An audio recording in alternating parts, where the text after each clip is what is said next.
What kind of a show are you guys putting on here today? You're not interested in art? No. Now look, we're going to do this thing. We're going to have a conversation.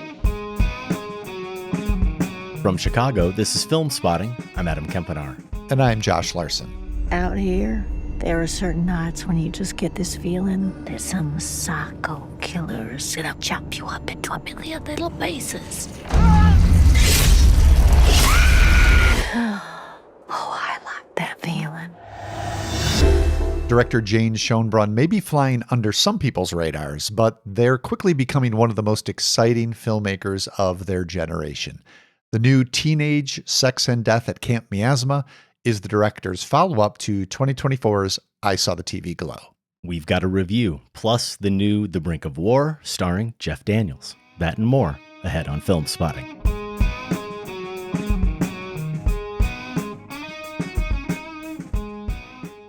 Welcome to Filmspotting. Josh, we're talking about Jane Schoenbrun this week. They made We're All Going to the World's Fair in 2022. That was a Golden Brick nominee for us. Then in 2024, I Saw the TV Glow. That made your top 10 list. It was a movie I recommended as well. Now they've made Teenage Sex and Death at Camp Miasma. If my math is correct, and I'm not great at math, that means it's their third film. That's prompted our poll question. That's prompted our poll. Thank you. Your math. The new deeply flawed Filmspotting poll is asking about other third features that have come out this decade. I think it's a fun one. Yeah, we'll get into those options. I was just looking at the list Sam put together. I realized, man, we've got some great filmmakers and not even up and coming anymore, but a younger generation putting things out, and kind of made me excited about where we're at, where cinema is at. So look forward to talking about where we would vote in that poll and giving those options to listeners. I think I know where people are going to vote, but Filmspotting listeners always surprise us. Also later in the show, I caught up with the new Brink of War, starring Jeff Daniels as Ronald Reagan in that Cold War era drama. A reminder, Filmspotting is now available as a video podcast. You can watch us over at youtube.com/filmspotting. Up now, Teenage Sex and Death at Camp Miasma. Hi. I'm Billy Presley. You must be the writer-director. Yeah, hi. You came out of nowhere. I didn't know you were in here. I'm sorry. I saw you and I wanted to scare you. Not too long into Teenage Sex and Death at Camp Miasma, former screen queen Billy Presley, played by Gillian Anderson, patiently listens to a treatise from Chris, a young film director played by Hannah Einbinder. Chris talks at length about the real meaning of the original Camp Miasma slasher that Billy starred in, and how Chris plans to deconstruct that 1983 film with her planned reboot. Chris explains, quote, "My work explores the intersection of queerness and cultural depictions of monstrosity." Billy matter-of-factly responds that the first Camp Miasma movie was about little more than, quote, "flesh and fluids." What does our pop culture mean to us, Adam? This is a question that appears to mesmerize Jane Schoenbrun, the writer and director of Teenage Sex and Death at Camp Miasma, and with this third feature, now one of the defining voices in American cinema working today, to my mind. In Schoenbrun's debut, We're All Going to the World's Fair, the teen protagonist gives herself over to an online horror game. Something comparable happens in I Saw the TV Glow, where a pair of unlikely friends bond over a cheapo sci-fi TV series until it swallows them whole. In Teenage Sex and Death at Camp Miasma, Chris, the young director, thinks she has a handle on the handle that the Miasma slasher series has on her. But while staying with the reclusive Billy Presley over a few days on her remote Pacific Northwest estate, Chris begins to realize that her relationship to slashers, cinema, and sex is much more complicated than the intellectualization she has confidently offered. Not to sound too much like Chris and make this academic, Adam, because Camp Miasma is a ton of fun, which I'm sure we'll get into. I do want to start with a larger question about Schoenbrun's work thus far. From online horror to sci-fi TV, now to slashers. What do Schoenbrun's films suggest about contemporary popular culture and our relationship to it? And how do you see teenage sex and death at Camp Miasma fitting into that? Oh man, you are starting off difficult, going into professor mode right off the bat. I don't know what it says. You're limited to 500 words. Okay. I'm going to tell you that. Great. What does it say? We like to watch. We like to watch ourselves. We like to be naughty, but we can't admit it because flesh and fluids make us uncomfortable. You could go with our lives are completely mediated through screens. That's fairly pedestrian, but that's there as well. I don't know if any of that's what you had in mind or particularly insightful, but I am fascinated that you posed that question, because while I think it's fertile, my processing of this film in the moment and in the aftermath, I guess I'm going to dodge here a little bit, but truthfully, it has little to do with culture. I think I'm going to get into it deep enough for your liking, Josh, here over the course of this conversation. Okay, so bear with me. Okay. But it does have little to do with culture. Looking back at my notes, that also isn't really how I processed I Saw the TV Glow either. Whereas the main character's online immersion and the blurring of fantasy and reality and we're all going to the World's Fair, that did seem more ripe for extrapolation and interpretation. And maybe part of that was simply that we didn't have any relationship to Schoenbrun's work at the time. And now over 3 films, we feel like we do. But I saw Camp Miasma through a personal lens. And I'll go inside out. I saw it through the lens of Einbinder's queer filmmaker, Chris, coming to terms with her sexuality. I saw it through the lens of Schoenbrun as a trans filmmaker and a trans filmmaker in Hollywood. Sure. And I saw it through my lens as an individual viewer. Whatever resonance Chris's journey and potentially Schoenbrun's has for me. I think the depiction of Chris's journey is so specific that it will resonate with a lot of viewers, whether they're, of course, in Hollywood or filmmakers or they're queer. It doesn't matter. You don't have to have anything directly in common with her or not. That's how specific this film is. And I do want to say this too. Generally, Metacritic lists this movie, the genres, as drama, horror, romance, and thriller. I might take issue with thriller a little bit, but otherwise it's accurate. On IMDb, they have the same 4, but they also have first slasher horror. And here and there on the internet, others just refer to this movie as slasher horror or a slasher film. Yeah. Nobody lists it as a comedy, even though this is, I think, a deeply funny movie. And it absolutely is. Yeah, and it's also the first movie I watched this year that I immediately wanted to sit down and watch again, because there's enough mystery in it to reward another viewing, but also I'm going to agree with you, but also because it's just so damn much fun. Any movie that combines Sunset Boulevard, well, first Texas Chainsaw Massacre with Friday the 13th and The Shining and Sunset Boulevard, and infuses all of that with a Lynchian sensibility, has to be. And it does all of that. But what's the key is that it does all of that and has Schoenbrun's distinct point of view. When we talk about, I was thinking about this. This is where all my notes led me, and I wonder if you agree. When we talk about, and we do, all critics do this, when we talk about an emerging filmmaker, someone with just a few films under their belt, and they're maturing as a filmmaker, or if they're a director or a writer-director, aren't we almost invariably talking about that development only in terms of craft? Higher production value, even more intentionality in their camera work and editing, maybe being even more innovative, more experimental, better control of tone, drawing out more refined performances.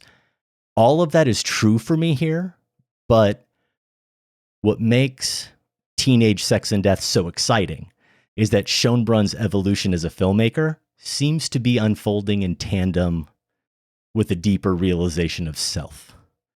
Mm-hmm. That's what I see in the progression from World's Fair to Camp Miasma, and that's what I'll try to unpack a little bit here as we get through the conversation. But that's my reaction to this film. Where are you with this movie, and do you have a grand take in terms of culture with Camp Miasma?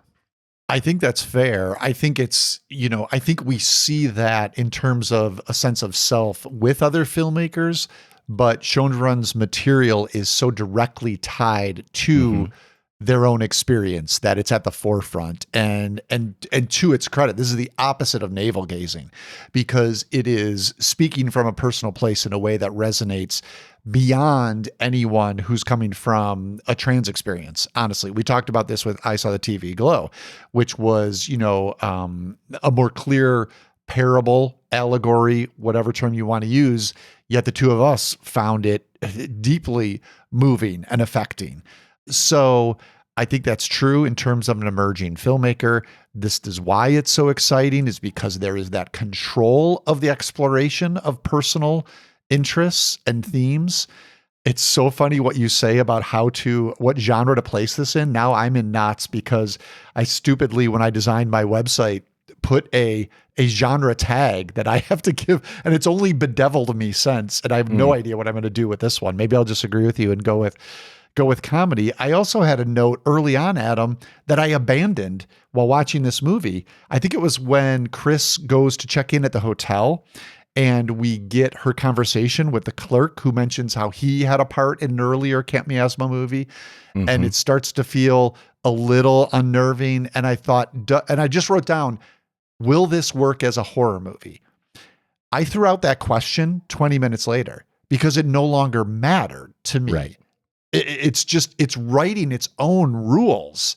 Every 10 minutes, they're different rules. And that's so pertinent and applicable to the film as a whole once you've seen it, isn't it? Absolutely. So it didn't even matter to me whether it was working as a horror movie after a certain point, even though there's some scary moments. Sure. Yeah. Far more funny moments. I won't belabor the, what does pop culture mean to us point if it's, not quite as interesting to you. I think for me, it does relate, however, to what you're saying about this being a personal movie. And I think one of the things Schoenbrun is working through, who seems to have experienced much of life via pop culture. This may be the only way I would compare them to Quentin Tarantino, because I think they're worlds apart in so many crucial ways. But you do get the sense from most of Tarantino's movies that this is someone who's only lived movies, really. I would not say that you get the sense Schoenbrun has only lived pop culture, but these three movies do suggest to me that trying to figure out who you are, I should say, has been mediated for Schoenbrun, as it is for many people, through online horror games, through crappy TV series. That's right. Beloved. And now cinema here, right. And now, and specifically slashers, right? And so I would say, what does our pop culture mean to us? For Schoenbrun, the filmmaker, at least, it means everything. It is not how we pass the time. It is not what we do for entertainment. It is not just part of modern life. Pop culture is life. And I think what's interesting and I think there's a distinction with Camp Miasma from their previous two films. How do we feel about that? How do we feel about, where does that lead us? As I suggested in my setup, maybe not to the greatest places for the characters in the previous two films. I think we're seeing something different here. There's a little bit of, there's a bit more confidence in having mediated your existence through pop culture, which for many people may not be a choice. This may be just how you've grown up. And so what do you do with that reality? What I'll say with this movie is Schoenbrun has made of it, at this point, mid-August, the best film of 2026. I'm a little bit dismayed to say that I agree with you, even though we haven't had a case where we've had the same number one film since the year you joined the show. And you hadn't even officially joined the show at that point, I think, 2011, when we both put the Tree of Life there. Tree of Life. We'll see if this holds, but we haven't, wasn't there one other one? No, maybe. There might not have been. We had a number 2. We've definitely shared a number 2, I think. Yeah. I'm with you at this point. It's my favorite film of the year by far. And I am going to try to dig into this a little bit further. But what you're saying about media and the way Schoenbrun, through these films, what they seem to be expressing, how their lives are mediated through this imagery and through pop culture, it's seeing, here's what I'm taking from it, is that it's seeing yourself reflected. But the thing is, it's not that simple. Self is very complicated. Seeing yourself reflected doesn't mean the type of characteristics that you might immediately think of. It doesn't mean demographic information. Right. It doesn't mean things you would fill out on a form or even necessarily behavioral information. During our I Saw the TV Glow conversation, I talked about this liminal space that's created when you have a character who is seeing themselves caught in this in-between between the person they are on this side of the TV and the person they see themselves as on this side of the TV. And there's this space in between, which you can equate to that transitioning experience if you want to read it that way. So that's the seeing yourself. And I think you can look at We're All Going to the World's Fair similarly. So self is complicated, but it's seeing yourself reflected. And it's through these 3 films, seeing that self reflected in different forms of media, but also seeing yourself at different points in your life and at different points in your journey in terms of your identity. So of course you're going to have different experiences with that media. Yeah. Regardless of the media and how it's different, you're coming at it very differently because you're a different person at this point. So I've mentioned Lynch. I always mention Lynch when I talk about Schoenbrun's work. Schoenbrun, I'm pretty sure has been on record saying Lynch was an influence. There's often a dream logic to these movies. And I watch them and feel that as well constructed as they are, the way you put it earlier was great. I have something similar in my notes. It's like someone's unconscious thoughts are being created before our eyes. When I was setting up for you, I Saw the TV Glow, I referenced Kant's notion of free play. This idea that I think applies even more here, Josh. He says, beautiful art, music, and ideas offer a kind of cognitive tease. They dangle the promise of comprehension, but never provide the full satisfaction of getting it. That's the best description of that I've ever come across. And I don't think that there's getting Camp Miasma, but I'd argue it's also very straightforward. And Schoenbrun isn't shy about expressing themes and key ideas directly in the text. I didn't take French in high school, so I didn't immediately understand why the slasher was called what the slasher is called. It took the scene in the van from the movie within the movie for me to start to piece together where I thought the movie was going before then Chris verbalizes it later. And then I retrofitted, I'll give myself a little credit, I retrofitted the slasher's name without knowing the French aphorism because it's such an odd name. And frankly, it just made sense to me. This idea of little death, la petite mort, the little death. This is a movie about a woman coming to terms with her mind and body and sex and how repressed she has been. So I'll go back to the cultural connection, I suppose, Josh, and give you a little bit more. It is about how, through this individual lens, it is about how we treat sex and how distancing, or how we like to distance ourselves from thinking about flesh and fluids, how we're not prepared to reveal our true selves to others, especially our desires, especially if our desires are remotely taboo. I think that's what Schoenbrun is exploring here. That's how it resonated with me. I'm just thinking about what it's gonna feel like. Losing your virginity? No. Dying. I mean, this is a slasher flick that doubles as sex therapy. That's what's going on here. I don't know if there's a genre category for that, but that's absolutely what's going on. And you're right. It's, Little Death, the killer in this slasher series, is an early signal of that. I don't think Schoenbrun is being coy about this at all.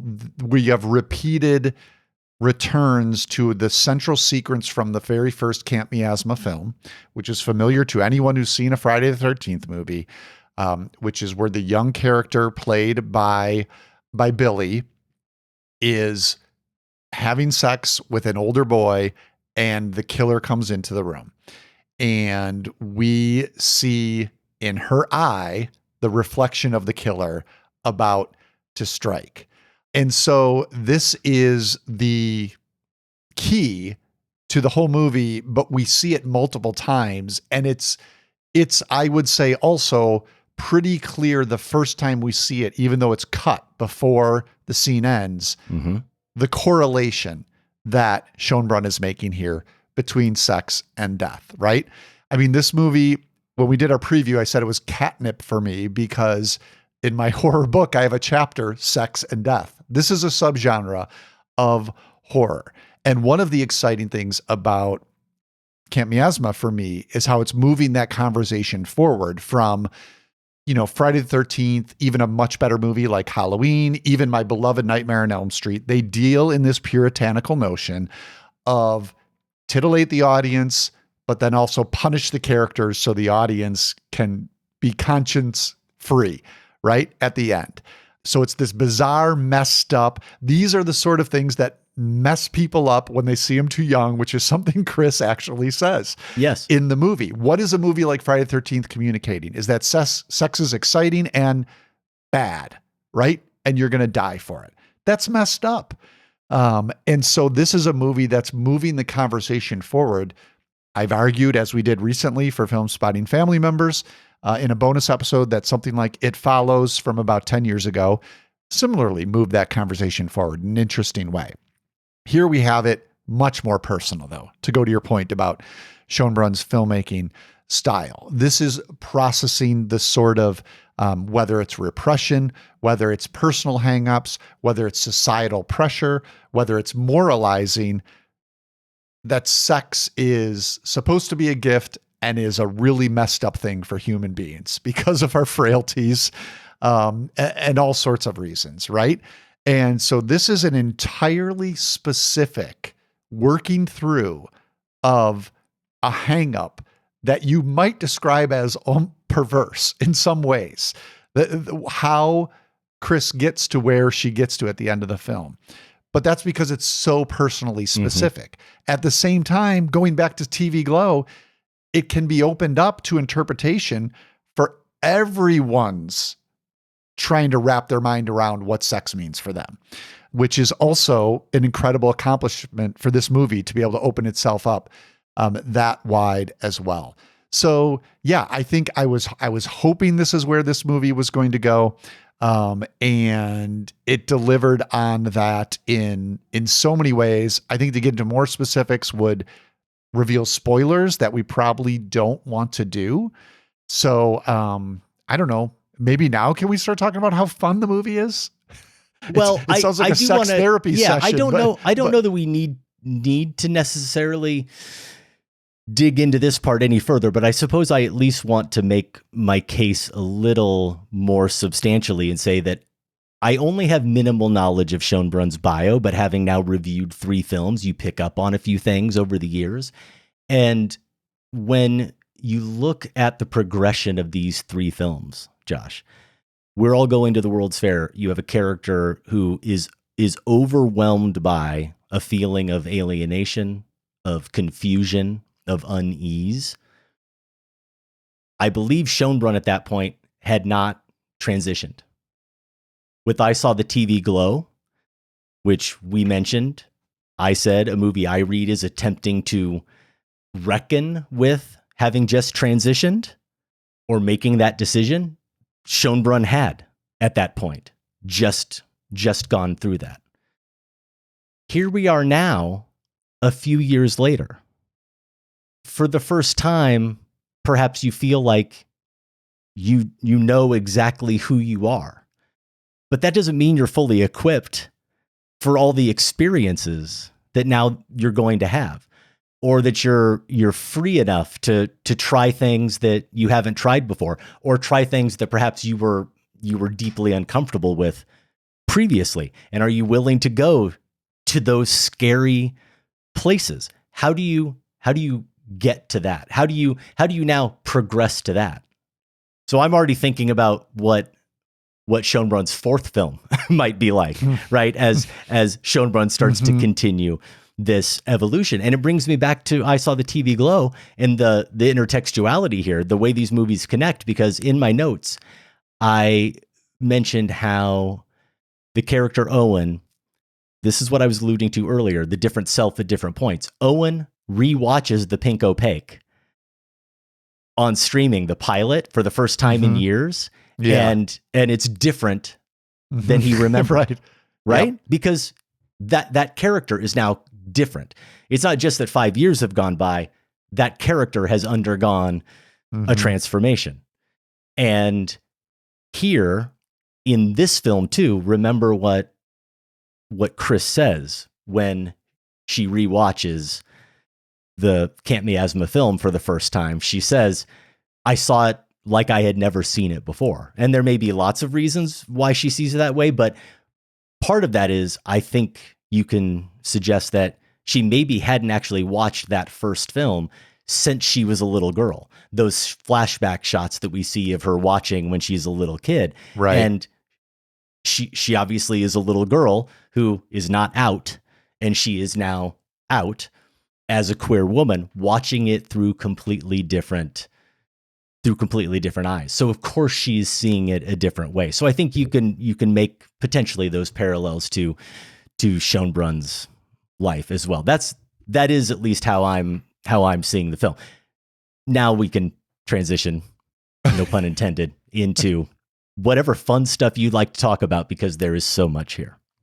I mean, you mentioned the horror references. We've just got a list, at least the ones we caught, right? We've already name checked Halloween, Friday the 13th, Nightmare on Elm Street.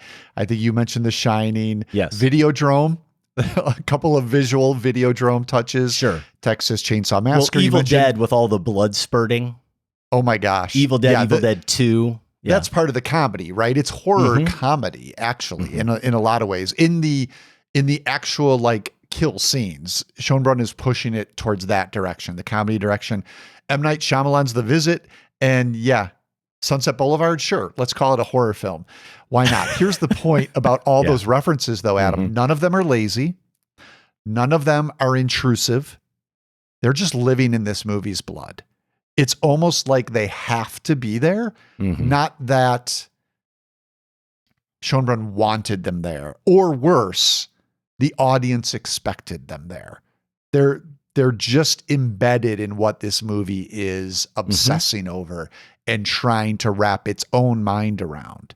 And so while as, a horror aficionado, I love them.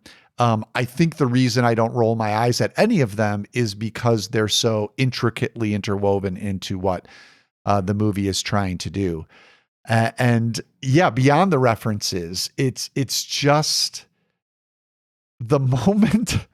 I don't even know if I want to talk about this, because it's probably going to be, and it sounds like if you're this high in the movie too, maybe a joint music moment of the year. Music moment of the year. I don't know how it gets. Should we save it? Well, should we save it? I don't know. Let's just plant a flag and say Counting Crows. Counting Crows. I mean, Look, Schoenbrun had me at counting crows once the piano started. I didn't even need to see that it's one take, that everything about that scene, how meticulously crafted that sequence is, how glorious that is. It's not only a music moment of the year, it's a scene of the year candidate. It is. And it's playing on so many levels, Josh. And maybe you can help me. This gets back to what I was saying about how Camp Miasma is a film that I think is immediately easy to get, and at the same time, you can watch it 10 times and never fully get it, because it is a work of subconscious. It is a work where you feel like the filmmaker within the film, Chris, and the filmmaker without the film, the filmmaker outside the movie, is willing to put whatever is emanating from their mind, from their subconscious, onto the screen, and not overthink that, including some of those references, which they don't have to be. They're not maybe overthought. Later they interrogate it and understand exactly where it came from. But like so many of us who do view the world through cinema, people like me who, when I hear certain words and phrases, as I've said before, I say them in the vernacular or in the exact same way. I pronounce it the same way as certain characters. That makes exact sense to me. But here's a sequence. Tell me if I'm wrong. Here's a sequence that uses a song from 1996. Yeah. Non-diegetically in a movie. It wouldn't have been around. You're right. In a movie that by my guess would have been made at least 20 years earlier, 15 to 20 years earlier. I tried to find this out. I think it's supposed to be released in 83. Okay. So I had this same thought. It's 13 to 15 years earlier. It's completely anachronistic. It is clear to us as audience members that it's non-diegetic, meaning Jane Schoenbrun has decided to place that song over the soundtrack. It is not coming from the party that is happening on screen. However, nor could it be coming from the original Camp Miasma movie. That's what I'm saying. There's no way, because it's anachronistic and it could not be happening in that party. However, did you notice what happens at the end of that party scene? The last shot, I believe, is a shot of a radio, and I'm waiting for it. And sure enough, as soon as the radio tips and hits the floor, the song stops, which is a little tease that perhaps it is diegetic, even though we know it's not, and it couldn't be playing because it doesn't exist yet. So those are the types of enigmas that you have, the myriad enigmas you have in this film. And it doesn't matter because it's just such a delight. Or it might, correct, but it also might matter, to your point, on a second viewing in a way we have to dig into yet. I don't know if we can tease a show coming up in 5 months, but our wrap party with these categories, scene of the year, music moment of the year, we'll get back into this because I think we have different feelings about Counting Crows Late December, the song. A long December, Josh, how dare you? Put some respect on on Adam Duritz's name. That speaks to my point. The fact that I get the name wrong. I looked this up, and just to be totally sure, I wanted to know this coming in because I had a feeling you were not an appreciator. Jane Schoenbrun's not being ironic. Jane Schoenbrun's a fan, which makes me like Jane Schoenbrun as a filmmaker even more. Yeah, we're gonna have a good conversation about this in January. Anyway, the fun thing I want to highlight beyond that amazing sequence is the opening credits. Oh, because incredible to lay out over the credits the entire life cycle of a legacy horror property that is Camp Miasma. Yes, with all of the trinkets and the lore, and Miasma 3D we see came out. So the mania of the first few years, the dregs of those desperate down years when nobody cares about the franchise, and then bringing us all the way up to Chris, the main character, coming back to try to revive the franchise. Just so brilliantly done in terms of setting the context and a ton of fun. And I have been listening today to and it's new to me, so I hope I'm pronouncing this right, Kaya, who sings a cover of REM's Night Swimming over this. Yeah. here's a point I want to raise, which we've not talked about yet. We've touched on it. Yeah, in the comments you've made, it's sort of, intrinsic to it. There is such a deep vulnerability being shared in this movie. Mm-hmm. And the choice of that song, to me, sets the stage for it. This is a song that, had, meant a ton to me over the years. Isn't that fundamentally what that song's about? Being willing to be vulnerable? Absolutely. And so to choose it, but to choose this OK Kaya cover, which is one of those covers that is completes the song for a song that I revere and would never have thought I needed another version of. That just adds to it rather than just using the song itself.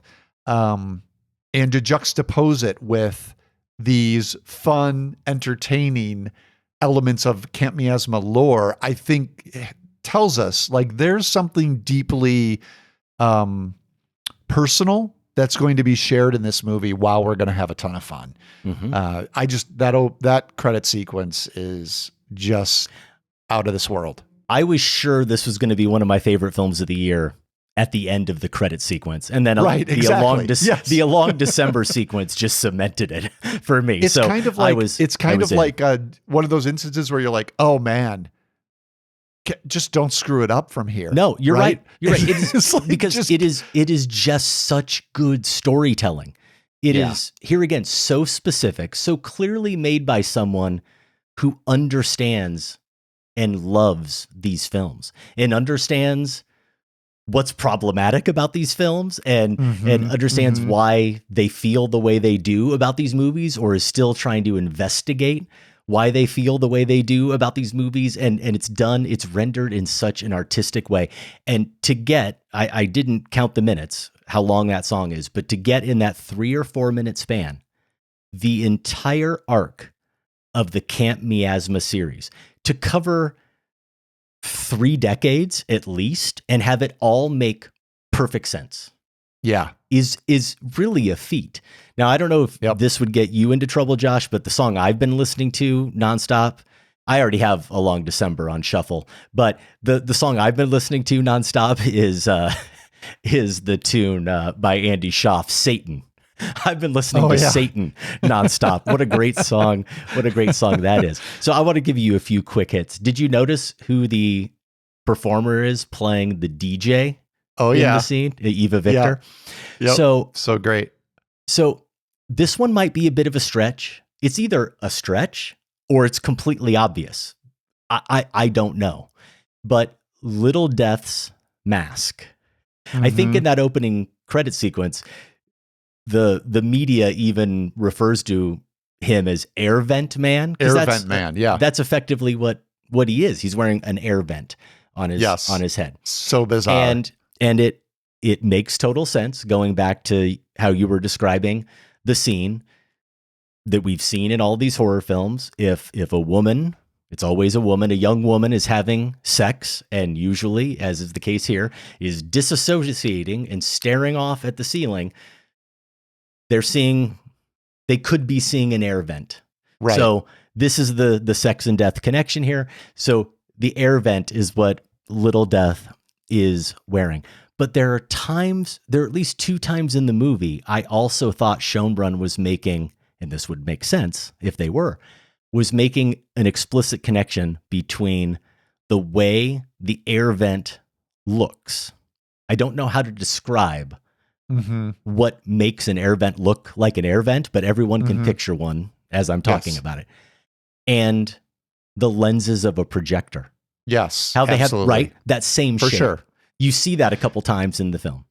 Like a very old, almost like very old, original tiny, yes, photos. Exactly. Yes. Like original cameras. Yeah. You see that a couple times in the film. I loved that connection, or at least what I thought was a connection.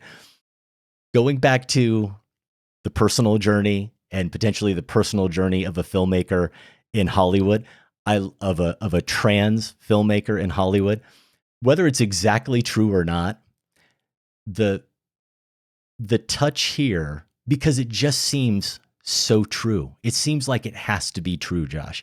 The touch that, and I think I think both, we haven't mentioned it, but Gillian Anderson and Hannah Einbinder here are both fantastic, I think. Einbinder is, I don't know if we'll have time in this review. We might have to save that to go into how good she is and why. Yes.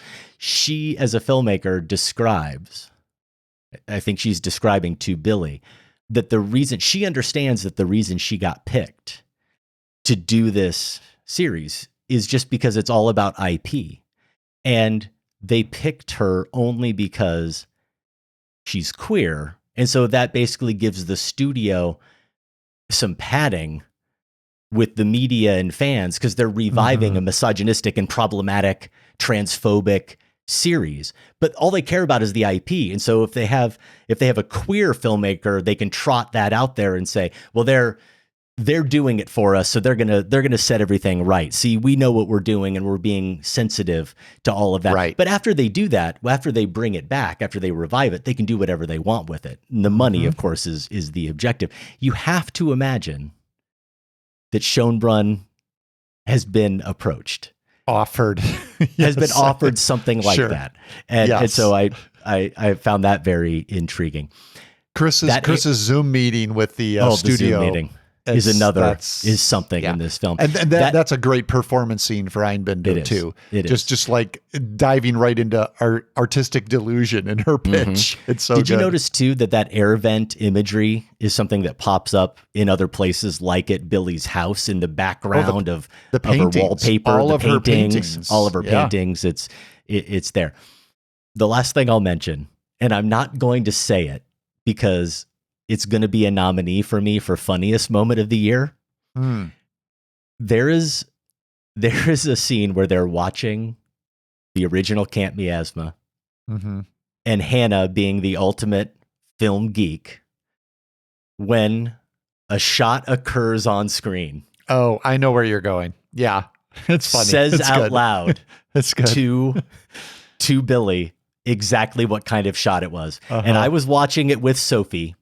Oh, no. And I didn't say it out loud. Which one of you did it? So Sophie wasn't familiar with that shot. After she said it, and I died laughing because I was thinking it.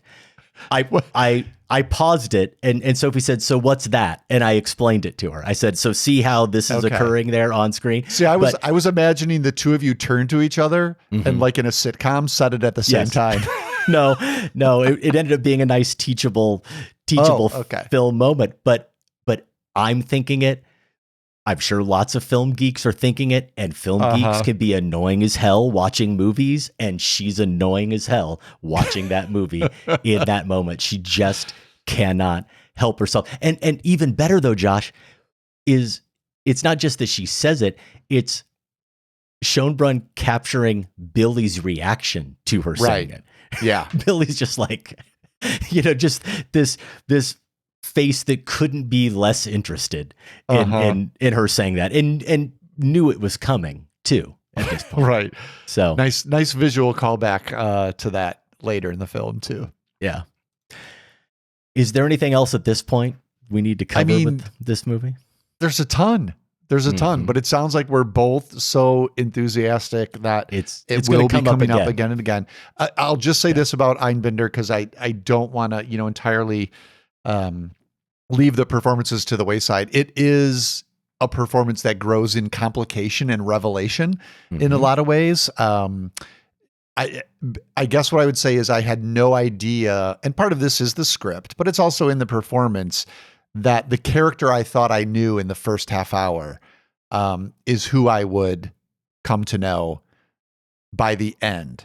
And I think Einbinder is, absolutely, due praise for the way she's able to negotiate that, while also being quite funny in a lot of scenes, as we've detailed. Yeah, she doesn't, of course it's in the writing too, but I'm with you that there isn't ever a sense of resorting to cliche or going to caricature of, even though I just described a scene that film geeks do, the totality of that performance, she's never relying. Character. Yeah, it's totally in character, and she's never relying on cliche.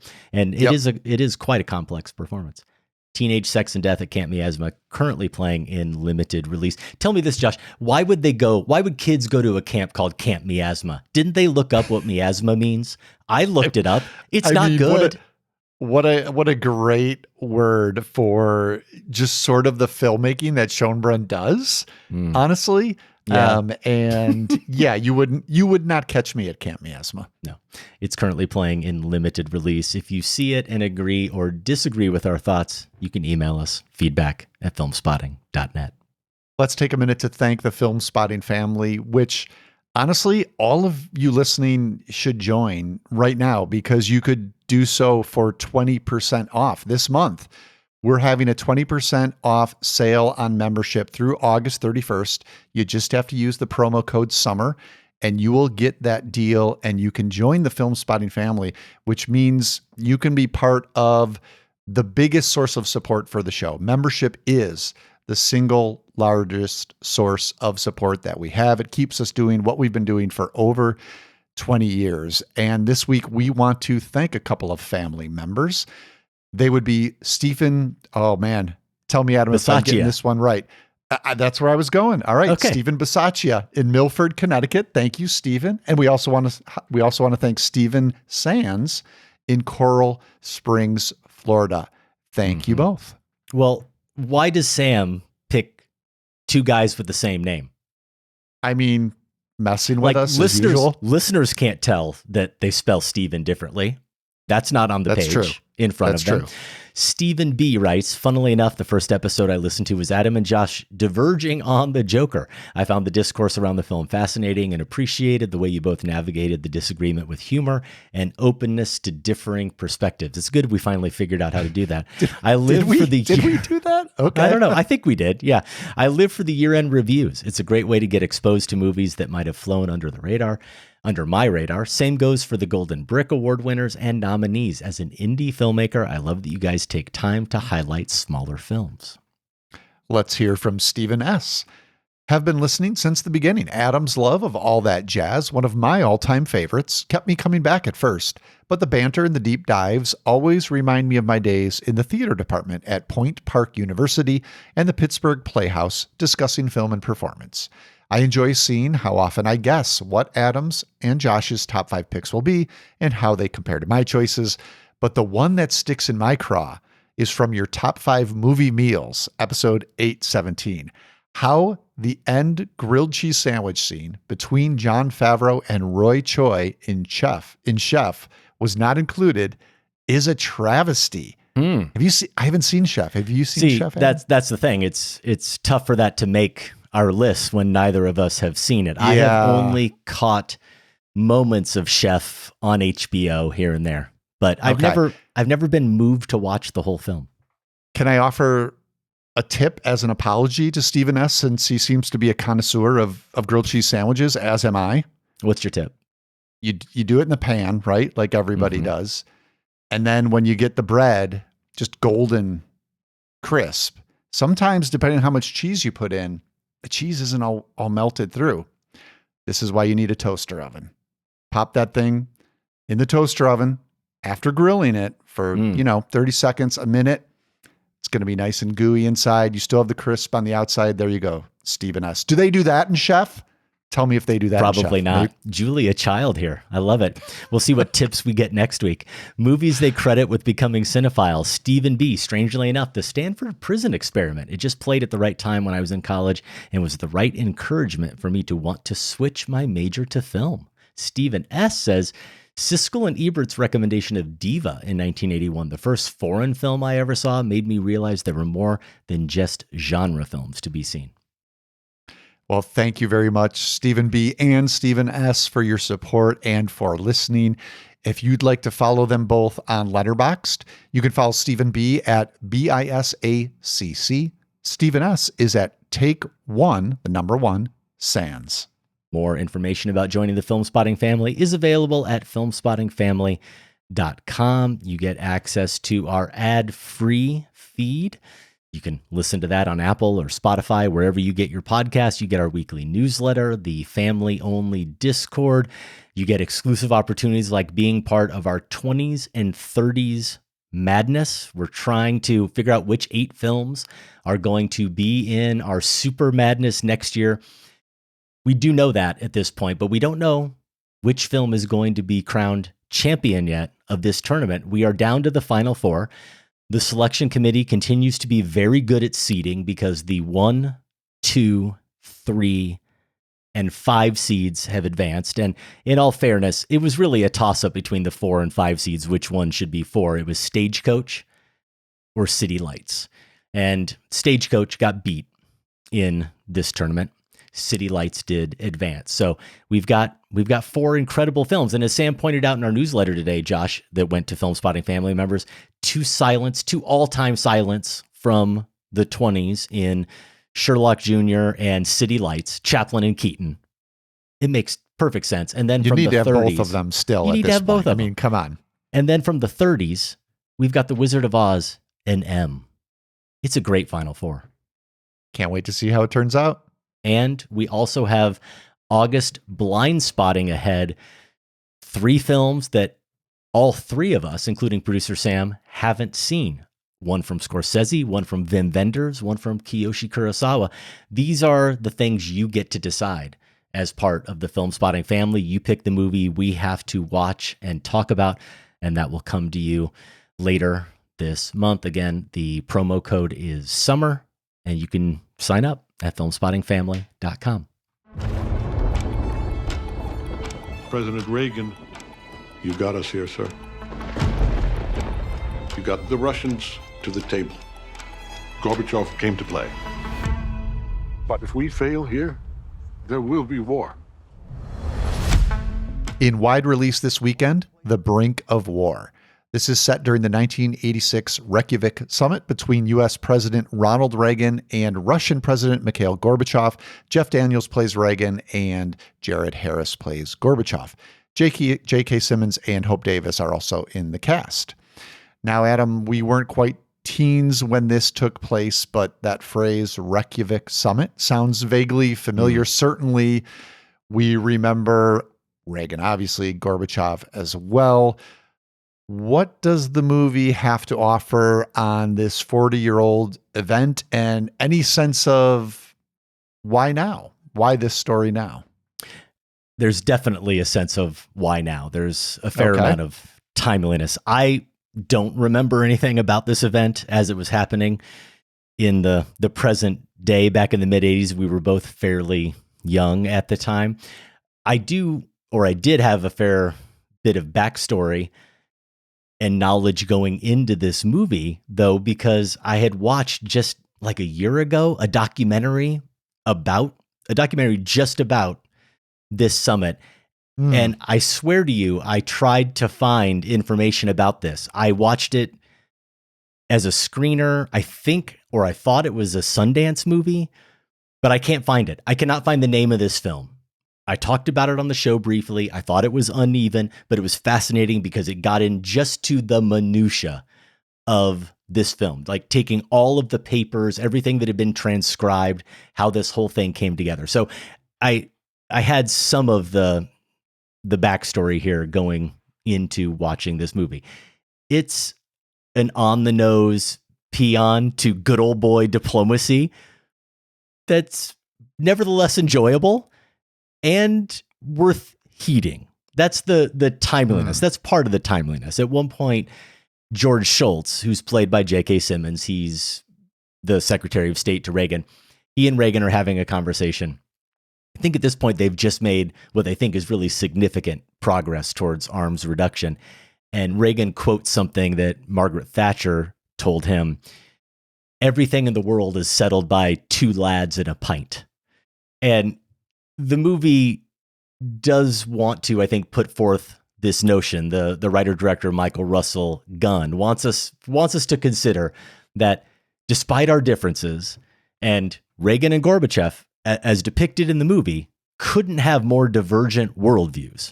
The writer-director wants to suggest that everything could be solved, or certainly the first domino could fall, if we could just engage with a dialogue with each other. Can't we just get in a room with each other and have a beer and have a conversation? And that sentiment isn't lost on me, as evident as it may be and as cynical as I am. There is some other resonance too, Josh. I don't know if you've noticed that all of a sudden the terms communist and socialist are being thrown around again as a threat to the American way, a threat to liberty. And I hope actually that everyone who's using those terms and who feels that way, I hope they see this movie, and they might, because Republicans worship Reagan, as you know, and I think this movie does too, because here's the most antiquated thing about it. What feels antiquated, one of the sticking points in the negotiations, and this is true because I know this from the documentary, is that Reagan kept insisting on bringing up to Gorbachev Russia's human rights violations. And his justification, at least here according to this screenplay, and a lot of it was supposedly based off of George Shultz's actual records, was he says to Gorbachev at one point, actually 2 points, he says the same thing. We are a nation of immigrants. He's emphasizing how America is made up of immigrants. And 1/8, I think is the number he uses, 1/8 of our country has ties to Russia. So this is important to him, that Russia doesn't treat its people better, that the people don't enjoy the freedoms that Americans enjoy under a democracy. I wonder how that sentiment would sit with some viewers watching watching it today. It's effectively a two-hander. It's mostly comprised of conversations between Daniels and Jared Harris as Gorbachev on opposite sides of a table in this cramped room in Reykjavik. And of course, they're both very capable actors. Daniels, he doesn't really go for a Reagan impression, I'd say. He only slips into the Reagan accent or the affect that we all know when he says well, which is the word we all think of when we think of doing a Reagan impression. He'll say well, and it sounds just like that impression. Otherwise, he just plays Reagan as someone who's extremely calm, seems like the definition of a leader. He's always on the offensive. He's exceptionally strategically minded. Harris is fundamentally decent, but has this Russian bluster to him, and he gets more emotional. It breaks the monotony with calls, gets us out of that room when they take breaks with calls to Nancy Reagan, who's played by Hope Davis. She stayed back in Washington, and scenes with Raisa Gorbachev, who came with Gorbachev, and she's doing some sightseeing. And that quickly becomes its own battle between the two women, despite the fact that Nancy is, as I said, back at the White House. And it actually does have a clever payoff. The CIA and KGB are down in the basement, and that their little fights, their squabbles are meant to be amusing. They aren't really. The film, as I said, I think it does really worship Reagan. And why I say that is because not only in its portrayal, but there's a point early on where he's talking about why they're even there and what the goal of the conversations are. And he's talking about threats of fascism and communism, and the music starts to build behind him, Josh. And then he's saying, he's talking to his small team that's there. And he says, if I wrote this down, if I fail, I will be just a warmonger. That's the absolute opposite of our goal. Now, that sentiment or that idea may be completely accurate. That's not what I'm taking issue with.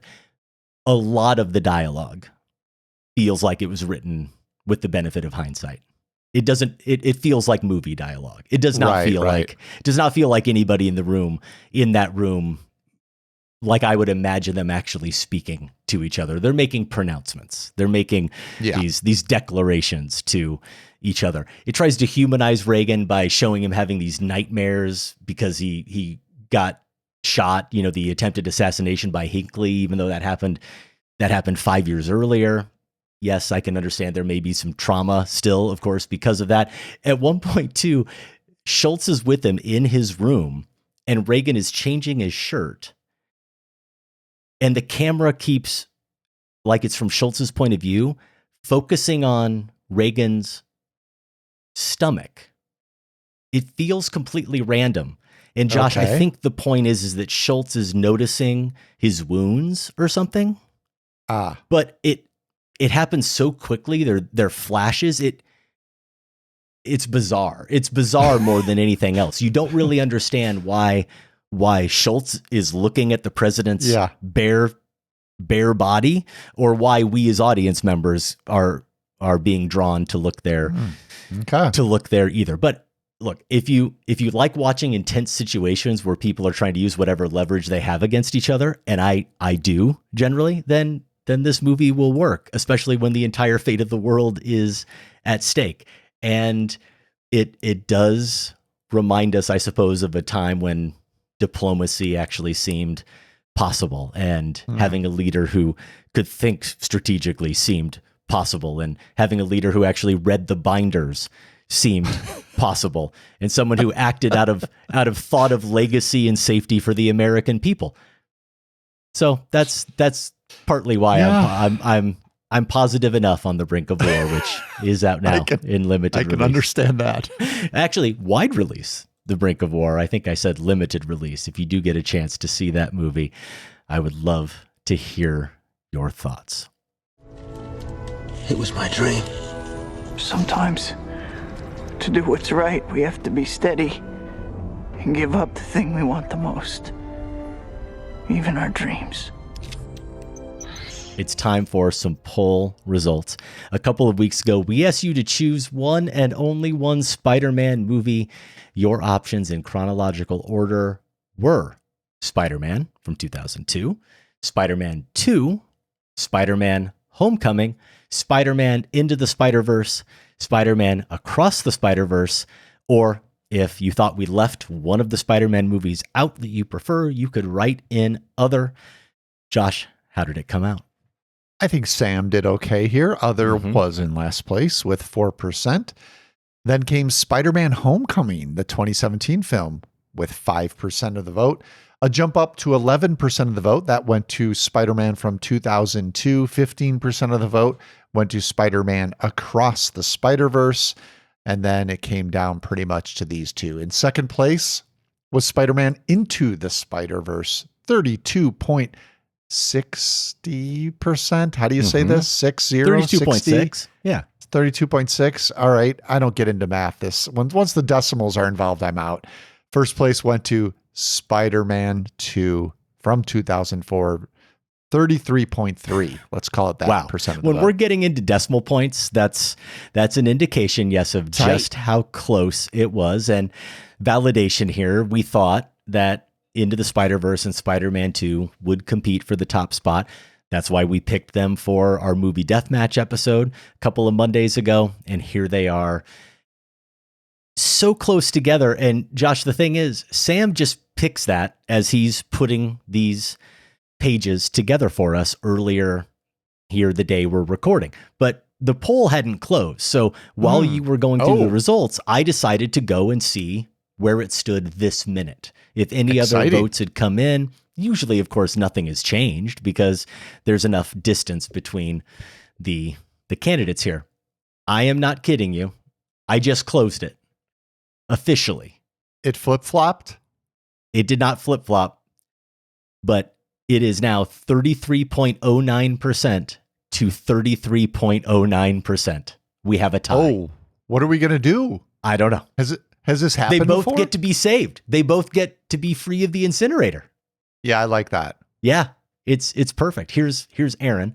Spider-Man 2 is not only the best Spider-Man movie, it is still the greatest comic book movie ever made. There have been a few that came close to topping it, but none quite bested it. All right, here's Jason. I've played by the rules through every film Spotting Madness and respected the rules of the incinerator. My vote is for Spider-Man 2, but you will not take Into the Spider-Verse away from me. A copy will be hidden away where the film spotting enforcers will never find it. Jason, you're lucky. Here's Henry. I would have automatically gone with Spider-Man 2, but hearing Josh and Adam's conversation actually swayed me back to the first Spider-Man, a movie I must have seen 100 times since I was 5 years old. So many iconic images and moments without which we never would have gotten any of these other great films. There you go, Henry. Yeah, everyone who voted in that poll and who left a comment. The new deeply flawed film spotting poll is inspired by Jane Schoenbrun and their latest, Teenage Sex and Death at Camp Miasma. As we said, it is Schoenbrun's third feature on a really good run so far. That got us thinking, what other third features have we gotten this decade? How do they compare to Schoenbrun's? And I'm going to say right off the bat that it's a really flawed poll because Sam just can't help himself with options. With Other, we have 8 choices here. He never wants to leave people out. I get it. He's such a nice guy. So that's true. Let's get into him, Josh. What are the choices? In Sam's defense, I know there was some last minute conversation about one of these options. I think we kind of needed all the ones he proposed. Maybe. Here. They're all of a piece. They all feel pretty good. They feel like they came about in roughly the same time, built their careers the same way, and we feel equally. Here's what I'd say: we felt equally excited about their third feature when it was coming out. So, Greta Gerwig's Barbie. Previous to that, obviously Lady Bird and Little Women. Ari Aster's Beau is Afraid. Previous to that, Hereditary and Midsommar. Brady Corbett's The Brutalist. This is the one that was added last minute. I don't know. Were we that excited about Brady Corbett's next film? No. Maybe. Some people were. Maybe they weren't. Previous to that, You May Need to Be Reminded. The Childhood of a Leader and Vox Lux. Olivia Wilde's The Invite. Booksmart. Don't Worry, Darling. I was probably the only one very excited about her third feature based on the general reception of Don't Worry, Darling. Chloe Zhao's Nomadland. Before that, Chloe Zhao had made Songs My Brother Taught Me and The Rider. Jordan Peele's Nope, obviously. Preceded that with Get Out and Us. And Robert Eggers' The Northman. Before that came The Witch and The Lighthouse. So your choices basically are Barbie, Beau is Afraid, The Brutalist, The Invite, Nomadland, Nope, or The Northman. Indeed. Those are the choices. It is about the third film. It isn't about the promise of the filmmakers. It's not about the filmmakers at all. So are you now Are you awaiting me to choose, Josh? Out of those films, yeah. I have a winner. Okay. I do have a winner. I don't yet. So go ahead. You share yours first.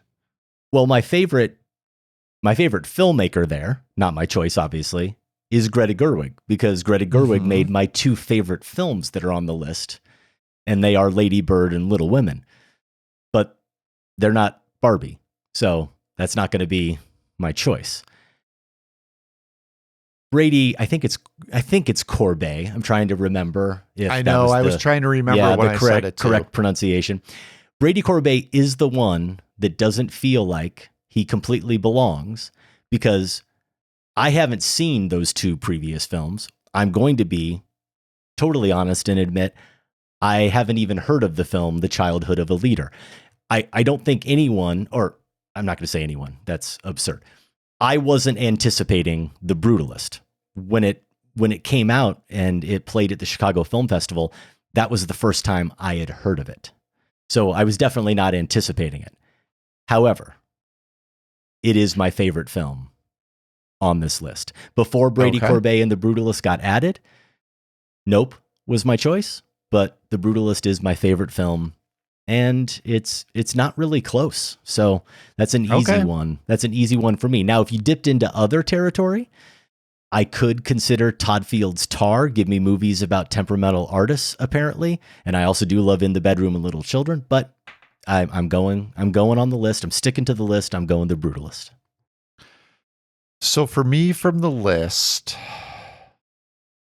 it comes down to Barbie, The Invite, or Nope. And I feel like Nope, I need one more viewing to really get a sense of how it would compete about those others. And I somewhat feel the same with The Invite. I'm riding very high on that right now, but haven't had a chance to see it again. So I think I'm going to go with the movie I know best, and that is Barbie. Barbie's my vote. A vote for Barbie, a vote for The Brutalist. We would love your vote. We would love to hear an explanation for your vote. We might even feature your comments on an upcoming show. And of course, there are options for other, if you'd like to write them in. You could make the case for Todd Field's Tar instead.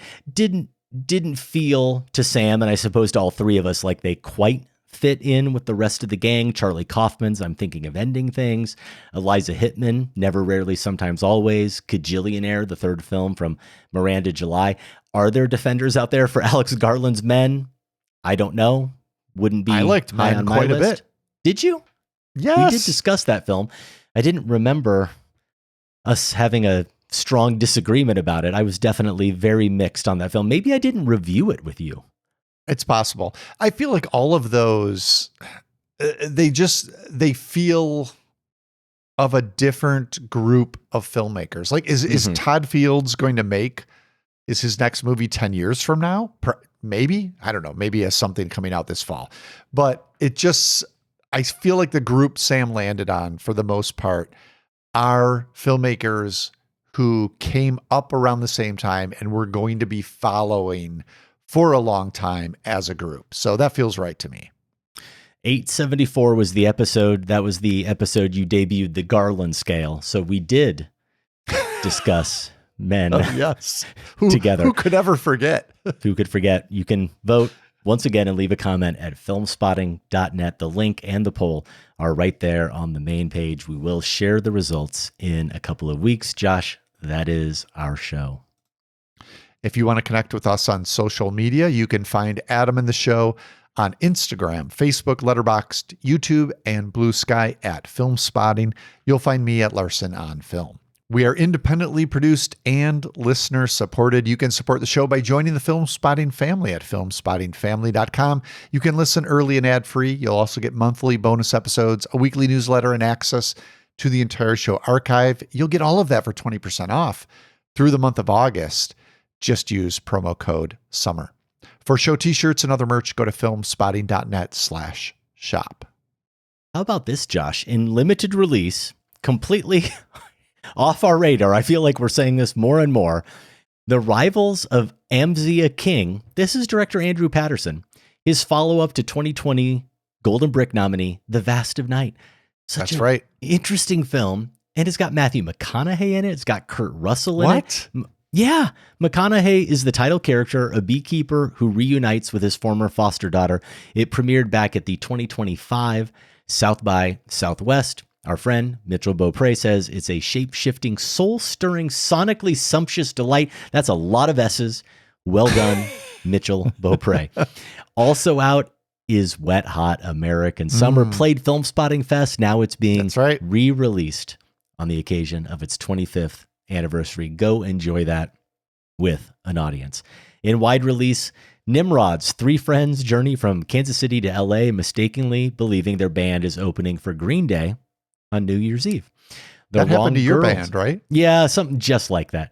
The Wrong Girls is also out. Kristen Stewart and Aaliyah Shawkat are stoner best friends who get caught up in a case of mistaken identity. I think we were all waiting for a stoner comedy from Kristen Stewart.